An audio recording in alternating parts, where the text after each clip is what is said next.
மட்டும் வைக்கிற வாயை மூணு சுட்டா வச்சியா கொலக்கட்டை வச்சியா? அண்ணே அண்ணே லவ் மேட்டர் ப்ரோ.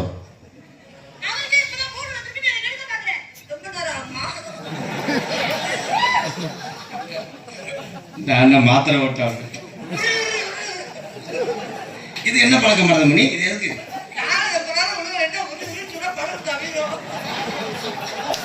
சரியா என்னை காளையாவும் உன்னை பசுமாடாவும் நினைத்து விட்டாங்க.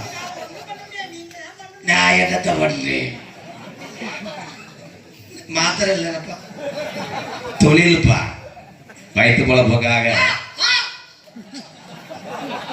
ஓ இவே கவலி மாதிரி. ஹலோ, என் வாழ்க்கையில விளையாடாதீங்க. அவரே இப்பதான் வச்சிருக்காரு, அதே கெடுக்கிறீங்க. உங்க வாழ்க்கையை உலகை விடவே மாட்டேன். உனக்கு மூக்கு புறப்பா இருக்கு. நான் உன்னை கம்மாக்கரையில போட்டுக்கிட்டு